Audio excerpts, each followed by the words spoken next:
Hey guys, it's CL, and welcome back to my YouTube channel. I make brand new Critical Role recaps every Monday at noon, and would be happy to have you join the party. If you haven't already, don't forget to subscribe and hit the Bertrand bell to be notified of future videos. Now, without further ado, let's discuss the Mighty Nein, Echoes of the Solstice Reunion. It's been a while since we last caught up with our favorite Campaign 2 characters. The better part of a decade, in fact, since the Nein took down the scary Uk'otoa. The episode begins with Caleb and Beau, who, if you remember, were last seen at the excavation site, rendered useless during Ludinus's unfolding of his plan. The Hells this entire time had been worried that they died, but it turns out they were just shunted like Bel's Hells and pretty much everyone else on the planet. The pair land in the far east of Wildmount.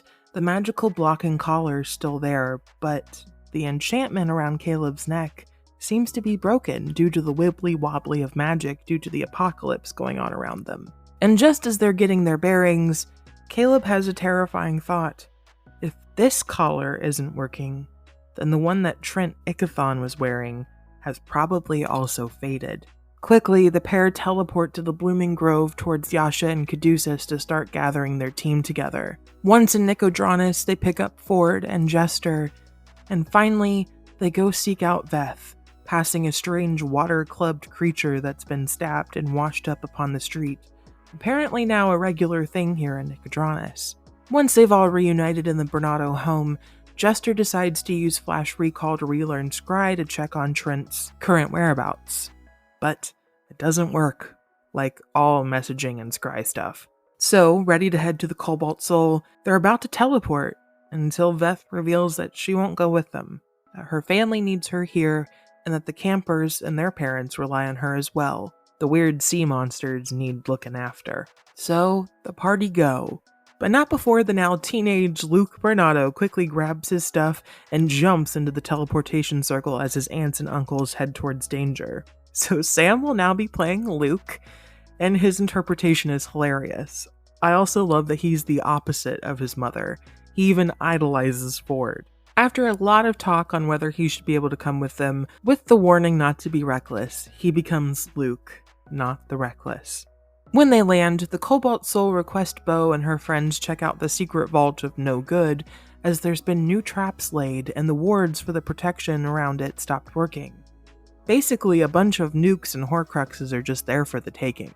They slowly tip open the vault and head into a chamber that creaks into a smile. Trent was waiting for them, and like every good villain, is prepared with a monologue. Also in the vault is Daniel Sloss, joining them as Aggie.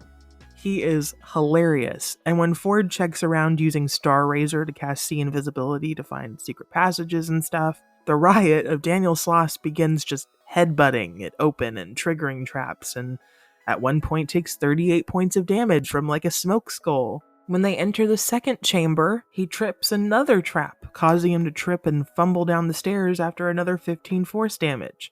Homie's about to die, I feel like. He just keeps going. Even after Trent continues his plan that he's going to reveal Essek as the traitor to the Bright Queen, he ends up headbutting something and takes 76 points of force damage. Suddenly, Ford is just covered with a poof of what was once Aggie. He was disintegrated. Goodbye, Daniel Sloss. We hardly knew ye.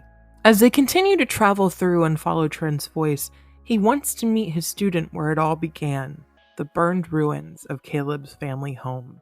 Kat casts True Seeing on Beau to get a better look at the area, and which it's kind of funny because the last time they did this was their live show in Chicago in February of 2020, and now they're doing it in London in 2023. It's crazy that 3.5 years have gone by so quickly. But anyway, Beau is now able to read runes over the entrance around the place.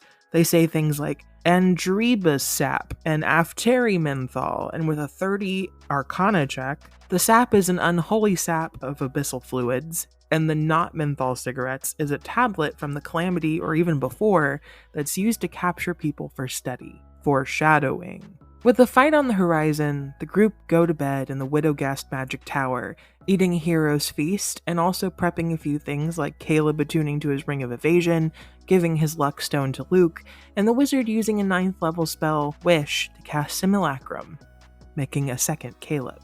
The two couples prep by boning like there's no tomorrow, Luke sleeping well because that's what he's used to at home. And the next morning, everyone awakes, getting a fortune's favor, and they head to Caleb's childhood drama. They stealth in, and it's creepy how it just stands there exactly the same, despite a new family having rebuilt in the same spot recently. This sick fuck literally recreated his childhood. Caleb uses telepathy to speak to his teacher, only to find out that his parents are also in the room. Gross. Are they an image, a clone? Were they resurrected? Yeah, they were resurrected. They're undead, risen by the most evil fuck ever. In retaliation, once inside, Jester turns undead to try and destroy them, but sadly they're a higher rating. And the teacher doesn't like that, so he casts Fireball under the table and a fight breaks out.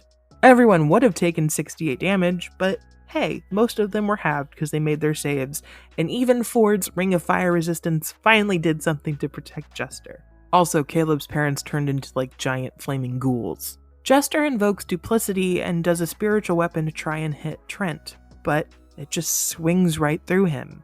And when Beau tries to pop him, it also goes right through. Icky Thong then meteor swarms, yikers, and Ford rolls a natural 20, so he only takes 17 with his resistance instead of 70, and with another 35 half bludgeoning damage on top of that. Wow, that would have been painful. And then the mad teacher casts Chain Lightning, because why not? And Caleb tries to counterspell it, but it fails since he finally realizes the source isn't the image. Little bitch is hiding. Caleb is knocked out and fails a death save as his simulacrum turns into a T-Rex. And then Luke casts a clutch See Invisibility, and is revealed that Trent is behind a tree. And just as I wrote that, Laura called him a little bitch. We have great minds. Cad mass heals everyone to go back to full, which was desperately needed, and Jester tries to do an anti-magic sphere around Trent. Beau trying to keep him in with stuns, but legendary resistances suck. Trent then uses the strange artifact, the not menthol cigarettes, and breaks it, black smoke erupting out and entering him. And he becomes a kaiju-like creature with horns and red eyes.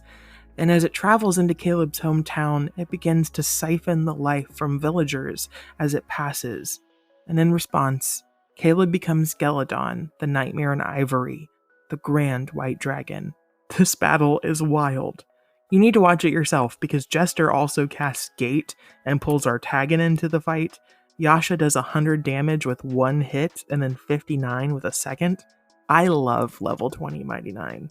Matt lets us know that this creature is named Omentus, the Scion of Ruin, and then he uses Ire of Oblivion, aka Hyper Beam, on Yasha. But she rolls a nat 20, so she only takes 75 points of half necrotic damage. Caleb, with his passive perception, notices the broken artifact is still within the body, near the clavicle, and when Luke hits it with his mother's weapon, it causes the monster to falter. So Cad tries to make it clear so the artifact will be more translucent to allow it for easy aim. Beau parkours up after Yasha fails to hit and climbs the beast, and rolling a natural 20, she pulls the egg free, earning the how you want to do this. She tosses it up as the egg reforms, the shadows being sucked within it, pulling Trent with it as well. And Caleb Dragon turns it to ice and tries to shatter it into a million pieces. Icky Thong, so long. But the egg remains sealed. Hopefully there isn't another Solstice to fuck that up. Caleb then places the tablet into a demi-plane, and Luke officially becomes a member of the Mighty Nein. His aunts and uncles so proud of him. Oh, also Ford then asked Jester to marry him, shocking everyone including Matt. What did you guys think of the episode? I'm so glad to see my favorite party back together, and it's awesome to see their growth.